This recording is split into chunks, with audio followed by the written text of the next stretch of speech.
നമസ്കാരം. ഡൽഹിയിൽ ചെങ്കോട്ട മെട്രോ സ്റ്റേഷന് സമീപമുണ്ടായ സ്ഫോടനത്തിൽ മരണം 9 25-ലധികം പേർക്ക് പരിക്കേറ്റു.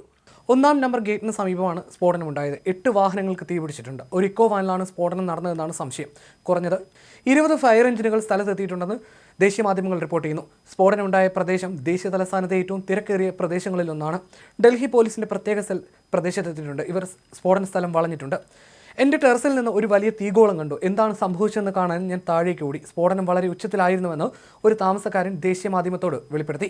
അതീവ സുരക്ഷാ മേഖലയിലാണ് സ്ഫോടനം ഉണ്ടായത്. നിലവിലെ സാഹചര്യം വിലയിരുത്തുന്നതിനായി അമിത്ഷാ ഡൽഹി പോലീസ് കമ്മീഷണറുമായി സംസാരിച്ചു. റോഡിന് നടുവിലാണ് സ്ഫോടനം നടന്നത്. പ്രദേശത്ത് ഒരാളുടെ മൃതശരീരം ചിതറിക്കിടക്കുന്നതിൻ്റെ ദൃശ്യങ്ങൾ സാമൂഹ്യ മാധ്യമങ്ങളിൽ പ്രചരിക്കുന്നുണ്ട്.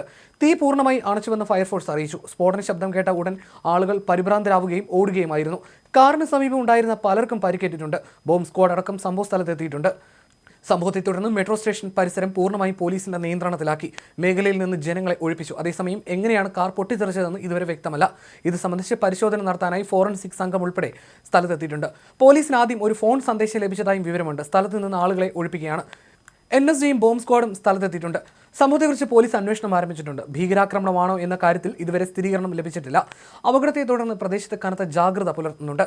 ഇന്ന് വിവിധയിടങ്ങളിൽ നിന്ന് ഡോക്ടർമാരിൽ നിന്നുൾപ്പെടെ സ്ഫോടക വസ്തുക്കൾ പിടികൂടിയതിന് പിന്നാലെയാണ് ഡൽഹിയെ ഞെട്ടിച്ചുകൊണ്ട് സ്ഫോടനം ഉണ്ടായിരിക്കുന്നത്. ഭീകരാക്രമണത്തിന് തയ്യാറെടുക്കുന്നതായി സൂചന ലഭിച്ചതിനെ തുടർന്ന് രാജ്യവ്യാപകമായി കനത്ത പരിശോധനയാണ് ഇന്ന് നടന്നത്.